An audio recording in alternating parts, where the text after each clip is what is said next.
जय हिंद दोस्तों। आज हम बात करेंगे लेप्रेसी के बारे में, जिसे कि कॉमनली कुष्ठ रोग भी कहा जाता है। मेरा नाम है डॉक्टर रॉबिन चुग। मैं असिस्टेंट प्रोफेसर हूं सुभारती मेडिकल कॉलेज के डिपार्टमेंट ऑफ डर्मेटोलॉजी में। आज हम एक एक करके डर्मेटोलॉजी डिपार्टमेंट की फैकल्टी से मिलेंगे और उनसे जानेंगे लेप्रेसी या कि कुष्ठ रोग के बारे में ऐसी बातें जो हमारे समाज में बेफिजूल फैली हुई हैं। तो सबसे पहले हम मिलेंगे डॉक्टर अरविंद कृष्णा सर से, जो कि प्रोफेसर एंड हेड हैं सुभारती मेडिकल कॉलेज के डिपार्टमेंट ऑफ डर्मेटोलॉजी के।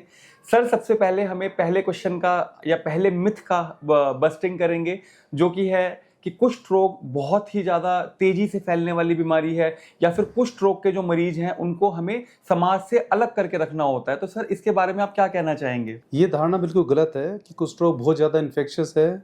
ये बहुत हल्की इन्फेक्शियस बीमारी है और पेशेंट अगर इसका सही ट्रीटमेंट लेता है तो उसकी पहली खुराक से उसके 99% बैक्टीरिया 3 दिन के अंदर ख़त्म हो जाते हैं। उसके बाद पेशेंट अपनी फैमिली के साथ, अपने समाज के साथ रह सकता है, फैमिली में साथ में खाना खा सकता है और उससे किसी फैमिली को और समाज को किसी तरह का कोई नुकसान नहीं है, किसी तरह की इन्फेक्शन होने की भी चांसेस नहीं है। नेक्स्ट हम मिलेंगे डॉक्टर बरखा से। डॉक्टर बरखा हमारे यहाँ सीनियर रेसिडेंट है डिपार्टमेंट ऑफ डर्मेटोलॉजी में। तो डॉक्टर बरखा हमें बहुत ज़रूरी एक पॉइंट बताएंगी कि क्या लेप्रेसी पुराने ज़माने की बीमारी है या ये आज भी एग्जिस्ट करती है? सर, ये एक मिथ है कि लेप्रेसी पुराने ज़माने की बीमारी है, क्योंकि लेप्रेसी आज भी एग्जिस्ट करती है। हालांकि पहले के मुकाबले जो पेशेंट्स का नंबर है वो काफ़ी कम हो गया है, पर आज भी 1 लाख लोगों में से 4 या 5 नए केस लेप्रेसी के आते हैं। नेक्स्ट हम मिलेंगे डॉक्टर वरुण शर्मा से, जो कि हमारे यहाँ जूनियर रेसिडेंट 3rd ईयर हैं डिपार्टमेंट डर्मेटोलॉजी में। ये हमें बताएंगे कि क्या लेप्रेसी पुराने जन्म के पापों का नतीजा है, या फिर इस जन्म में शायद मरीज ने किसी के साथ बहुत बुरा किया था इसलिए उसे लेप्रेसी लगी है। तो डॉक्टर वरुण, आप क्या कहना चाहेंगे इसके बारे में? सर, ये एक पूरी मिथ है। लेप्रेसी जो कीटाणु से फैलती है एक दूसरे से, माइकोबैक्टीरियम लेप्रे होता है जो कीटाणु।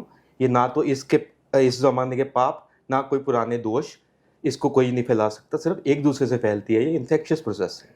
तो फाइनली हम मिलेंगे डॉक्टर पारुल से। डॉक्टर पारुल हमारे यहाँ जूनियर रेसिडेंट 2nd ईयर है डिपार्टमेंट डर्मेटोलॉजी में। डॉक्टर पारुल हमें बताएंगी कि क्या लेप्रेसी सिर्फ स्किन को इफेक्ट करती है, क्योंकि देखते तो सिर्फ स्किन के डॉक्टर्स हैं। तो डॉक्टर पारुल, आपका क्या कहना है इसके बारे में? नहीं सर, ये मिथ है, बिल्कुल मिथ है, क्योंकि लेप्रेसी स्किन के अलावा आँखों को, नसों को और हड्डियों को भी प्रभावित कर सकती है। और अगर इसका सही से टाइम पे इलाज ना करवाया जाए तो ये विकलांगता भी कर सकती है। आपने जैसा कि जाना कि ये बीमारी जो है ये सिर्फ स्किन की नहीं है, ऑल्दो देखते इसे स्किन के डॉक्टर्स हैं, डर्मेटोलॉजिस्ट देखते हैं, बट ये सिर्फ स्किन की बीमारी नहीं है। जब हमारे पास बहुत लॉन्ग स्टैंडिंग केसेस आते हैं, क्रॉनिक केसेस आते हैं, या फिर LL टाइप की लेप्रेसी, मतलब सीवियर टाइप की लेप्रेसी आती है, तो ऐसे मरीजों में हमें आँखों का, हड्डियों का और इवन इंटरनल ऑर्गन्स का भी डिरेंजमेंट्स, इन्वॉल्वमेंट मिलते हैं। तो इस बीमारी को हमें सीरियसली लेना है थोड़ा। तो दोस्तों, ये बहुत कॉमन बातें थी एक बहुत अनकॉमन बीमारी के बारे में। आजकल की दुनिया में जब सब लोग कॉस्मेटिक दुनिया और एस्थेटिक्स की दुनिया के बारे में बात करते हैं, ऐसे में ये बीमारी भी एग्जिस्ट करती है।